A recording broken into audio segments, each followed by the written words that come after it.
التشفيتم نمبر.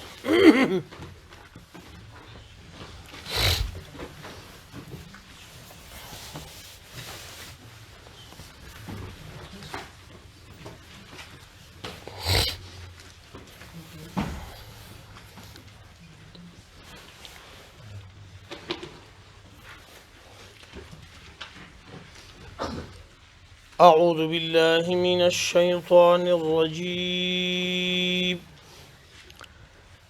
بسم الله الرحمن الرحيم. قالوا ادع لنا ربك يبين لنا ما هي. قال إنه يقول إنها بقرة لا ذلول تثير الأرض بقرة لا فارض ولا بكر عوان بين ذلك فافعلوا ما تؤمرون. قالوا ادع لنا ربك يبين لنا ما لونها. قال إنه يقول إنها بقرة صفراء فاقع لونها تسر الناظرين. قالوا ادع لنا ربك يبين لنا ما هي إن البقرة شابه علينا وإنا إن شاء الله لمهتدون. قال إنه يقول إنها بقرة لا ذلول تثير الأرض ولا تسقي الحرث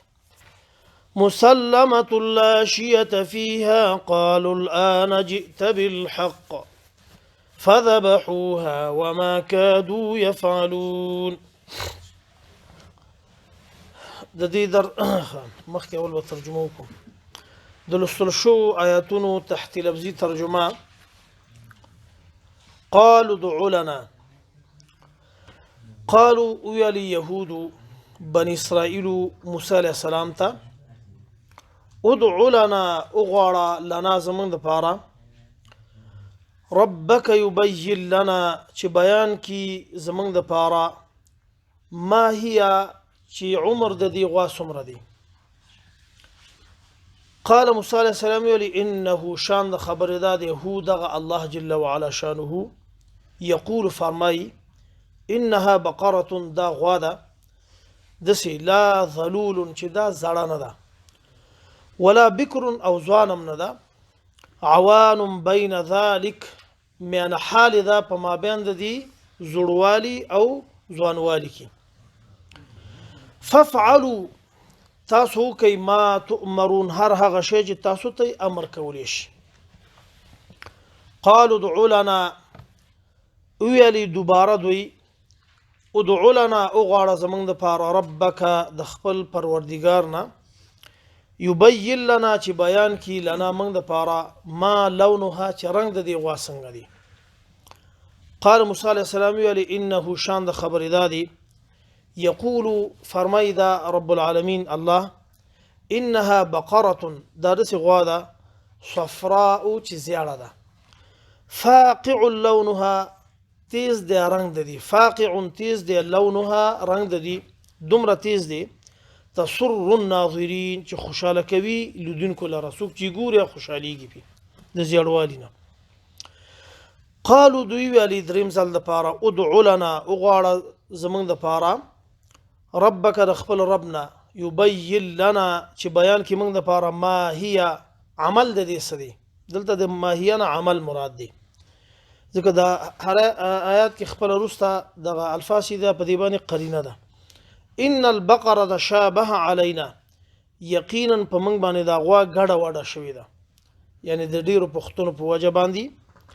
وإنا او بشک مونږ چې ان شاء الله کده الله اراده شي خوښ شي لمهتدون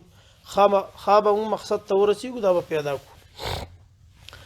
قال ویلی موسی علیه السلام انه شان د خبر دغه الله جل وعلا شانه یقول فرمای انها بقره دا داسې غوا ده لا ذلول چې د دې غاړه وتلې نه ده یعنی بعضې غواګانې چې هغې باندې خلک کار کوي غویان د هغې غاړه وځي چې جوتي شي. تثیر الارض چې ځمکې واړی ولا تسقي الحرث او دا داسې غوام نه ده چې اوبه کې فصلونه ارټیم نه ده مسلمه داروغ رمټه ده لا شیه فیها هیڅ عیب نشته دی په دې کې کله چې دا ټول بیان موسی علیه السلام وکړو نو يهودو یا بني اسرائیل موسی علیه السلام ته ویلي قالوا الان جئت بالحق واستراته وکړو پر اشتیا سره یا په پورا بیان سره فذبحوها الا لکړه دوی دی غوالره وما كادوا يفعلون او دوی نزدینو يفعلون چې دا کار کړو قالوا ادع لنا ویلی دوی ادعو لنا ربک وغواړه د خپل رب نه دی یبین لنا چې بیان کې موږ لپاره ماهیه چې څومره د عمر د دی غوام قال ویلی موسی علیه السلام انه شان د خبر دادی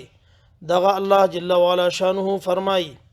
انها بقره یقینا دا غوا ده لا ذلول چې دا زړه نه ده ولا بکر او ځوانم نه ده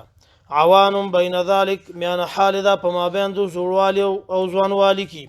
فافعلوا كما تؤمرون هر غشي چې تاسو ته امر کولې شي قالوا دوی ویلي ادعو لنا وغواړه زموږ دپاره ربک د خپل ربنا یبین لنا چې بیان کې موږ دپاره ما لونها څه دی رنګ د دي قال ویلي موسی علیه السلام انه شان د خبر دادی دا الله جل وعلا شانه یقول فرمایي انها بقره دا غوا ده صفراء زیاړه فاقع تیز ده پرنګ کې یعنی رنگ د دې تیز دی دومره تیز دی تسر الناظرین چې خوشاله کوي لیدونکي څوک چې ګوري خوشاله کیږي قالوا دوی ویلي ادعو لنا وغواړه زموږ دپاره ربک د خپل ربنا یبین لنا چې بیان کې موږ ته ماهیه څه د عمل د دي ان البقره بشک غوا په موږ باندې تشابه علینا ګډوډ شوې ده و انا بشک موږ چې ان شاء الله کله د الله خوښ شي اراده شي لمهتدون خامخاب مقصد ته ورسیږو هدایت نلته مقصد مراد ده هدف ته انده به پیدا کو قال وی علی موسی علیہ السلام انه شان د خبر داده هو دغه الله جل وعلا شانه یقول فرمای انها بقره دا غوا ده دسی لا ذلول چې غاړه وتلی نه ده تثير الارض چې اړوي ځمکې یعنی قلبکی ځمکې ولا تسقي الحرث او نو بکی فصلون رارا یعنی ارټیم نه ده مسلمه روغره مټه ده لا شیه فیها نشته ده اسحاب پدې کې قالوا دی ویلی الان وس جئت بالحق راتک دیو کو په پورا بیان سره یعنی مخکې د بیان صحیح نه وکړي فذبحوها الا لك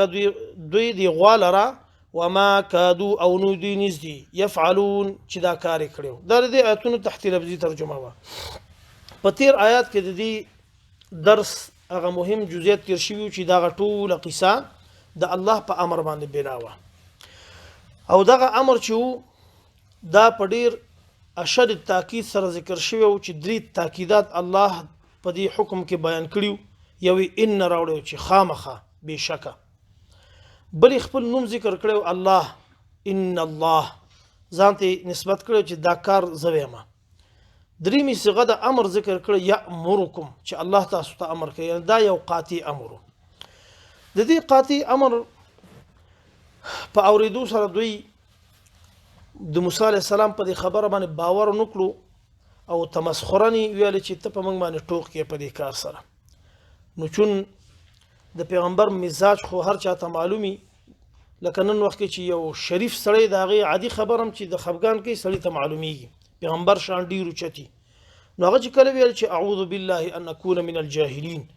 زه پناه غواړم په الله باندې دې نه چې زه د جاهلانو نشم نه ټوکې نه کوم دا حقیقت دی نو کله چې دوی ته دا خبره معلومه شو چې دا امر قطعي دی د الله د طرف نه نو د اسقاط د الله د حکم د پاره حلی شروع کړي چلونه باندې شروع کړي اصلا نه د کار ته د دې زړنو نو دوی دغه د اسقاط د حکم د پاره درې سوالونه کړي دي د سوالونه چې هغه د دې امر پور هیڅ تعلق نه لرلو خدا تاخيري کولو چې دا به ساقط شيسته خو په دې باندې نه پوهیدل چې د الله امر چې یو شی ته وشي هغه به ضرر نه مخکې او نه رسته کیږي اسقاط د حکم نه مطلب یعنی چې دا باطل شي یعنی اونې شي دا نو په دې وجه باندې د مختلف سوالونه شروع کړو اول حیله په دې اول آیات کې ذکر کړی دی چې دوی د ذات د دې غوانه پوښتنه کړې ده ذات چې د دې ذات څه شی دی نو داغي جواب په دې اول آیات کې الله کړی دی او دوی ته وضاحت کړی چې دغه غوا عمر چې دی ذاتن دا پخه عمر والا ده بس ابن جرير طبري رحمت الله علیه دی ابن عباس نه روایت کوي او دارنګ د جریج نه که چیرته دوی هر غوا علاله کړی و د الله په دې امر باندې هغه عمل لاتلو دی به د حکم نه خلاصو خو دوی چې سختی شروع ک الله مو سره سختی شروع کړه او دا اوس هم د الله قانون دی چې څوک د الله په حکم کې چون چیرا لټه الله سره سختی کوي دا په حکم کې په دې دویم آیات کې چې قالوا ادع لنا ربك يبين لنا دې کې بیان د دویم حلی دی به دویم حلی په کار دا چې بس دغه یو ذاتی بیان شوی او دا کار کړیو بیا د دې لپاره چې دغه حکم باطل شو موږ د دین اخلاص شو نو دویم یو اعتراض په شکل کې او د حلی په شکل کې بل سوال د وخت پیغمبر نو کو د موسی علی السلام نه چې د دې رنگ مونږ ته وخیوه او دا د مخکې سوال نه ډیر بی فایده سوال دی دا ځکه په ذبح کې دا اس معنا نه لري ها لکه ذات د یو شی د رنگ پورې اس اعتبار نه لري دا ډیر شي نه رنگونه خراب خو طاقت او قوت او دغه بکی استعداد نو په دې سره دغه حکم باطل نشول دریم آیات کې داغه ډیره بیکاره پښتنه د موسی علی السلام نو کو سوال د اعتراض په شکل سره چې دغه حکم باطل شي او موږ د دې کار نه خلاص شو او هغه د کار پښتنه وکړه چې دا د مخکینی نه هم ډیر بیکار او ځکه په ذبح کې د عمل هیڅ معنا نشته یعنی څوک زړی غواګانی نه پریدي چې موږ سي پریدي غمړي شي غم حلالي یندا مروج شی دی په عالم کې نو په دې باندې الله نورم سختی را والسلام او مفسرین وای کچیر ته دوی دا ان شاء الله لفظ نو ویلي نو دی به تر قیامت پورې دی مسلې ته نو رسیدل دی به غوا پس الله ګرځول خدا چې ویل الله په به اسانتیا را وسته نو د الله نومي واغستو د الله نوم سره اسانتیا راځي زموږ استاد په دین کې د ان شاء الله ډیر زیات فضایل لاغري دي هر یو کار چې سړی وای ان شاء الله دی وسره وای او حدیث رسول الله کې مرضی محدثین لیکلي دي چې کله یو شی چې سړی هغه ته رسیدګي لانی کړي اراده د رسیدګي او هغه په درجه د وجوب کې چا سره لوس کړي د وعدي یا د یو کار د کولو یا د یو شی د ورکړي نو دا د ان شاء الله وسره وای دا بنو ګورنګاریږي چې کله وعده چا سره کوي په دې اخیری آیات کې قال انه يقول انها بقره لا ذلول کی دې کې د مخ کې هغه اعتراض جواب دی چې دی باندې د غوا غړ وړ شي او عمل پختنه کړی و نو د عمل تشریح مت الله وکړه چې عمل د دې دا شی دی چې دارو غرمټ یو چا سره ولاړه ده او کار والا نه ده چې دی باندې چا کار کړی ده دا غوا دی الاله کړه خود زړه نه الاله نکړه ځکه قران کریم په دې اخره کې د آیات په اخري بند کې جز کې سوی وما كادوا يفعلون فذبحوها دای الاله کړه وما كادوا دوی نزینو يفعلون چې دا کار کړو خو دا خبره چې دا کار ولې دی نه کولو ده نو دی کې د مفسرینو کړه اقوال دي چې دغه مخ کې د بنی اسرائیلو کې عبارت د خسکی شوی هغه جنس د غوانه دي نو د دې قوم کې رواج د عبارت د غواو د محبت د وجه نه چې دې ته په معبودیت باندې خیرو شي دا معبود دی او د دې اهانت رانشي سپکواله رانشي بی عزتی رانشي په دې وجه دا کار دی نه کولو ان شاء او دا واقعا د مړي د واقع سره کوم تعلق نه لري ځکه د مړي واقع رست ثبات ذکر کیږي الله رست ذکر کړی د پرست آیاتونو کې نو د سیس کله نشي کېدی چې یو جرم واقع شوی نوي او مخکې وته سزا ذکر کی دا غي د تدبیر د پاره دا بیل واقعات دا بیل مستقل حکم دی د دې عام آیات نه چې مخکې ذکر شوی ان الذين امنوا وعملوا الصالحات د دین وروسته چې دا واذ اخذنا ميثاقكم ورفعنا دا مستقل حکمونه دي بن اسرائیل مشرانو ته په درې شینو باندې حکم شوی او په هر یو کې د چونچې را لټولي و تورات په عمل باندې مکلف هغه کې چونچې را لټولي و بل الله تعالی امر کړو چې عبادت د پاره تاسو یو ورځ خاص کړئ چې واغې کې دنیوي جائز کارونه مونږ کوي لیکن دې به کې چون چې را لټول او واغې بدل هم کړو په بدل کې محلي لټولي او بل حیلی بل امر د الله مطلق دا چې تاسو غوا حلاله کړئ، لیکن په دې کې حیلی جوړ کړي الله وسره سختی وکړه. نو دا د مړي د واقع پوری صحیح روایت داري په شمول د امام طبري او د امام ابن کثیر او د نور د امام قرطبي حتی مدارک د احناف مشهور امام دی د تفسیر. هغه وایي چې اصلا نه دا د اهانت د پاره چې د ته معلومه شي دا معبود نه دی، د دې عبادت چې تاسو کړی د سامری په خلی باندې او دغه په امر باندې دا د معبودیت حق نه لري او مستحق نه ده. په دې خاطر باندې دا د دې واقع د پاره نه و چې مړ شوی دی او داغي د ژوندۍ کولو د پاره، ځکه سبا ته داغي واقع روس راځي ان شاء الله باغی کې به پوره بحث وکړو. دعوك اللهم ربنا آتنا في الدنيا حسنة وفي الآخرة حسنة وقنا عذاب النار. يا الله زم هنا ما في زم مشكلات حالك فمن رحمك. وصلى الله تعالى على خير خلقه محمد وعلى آله.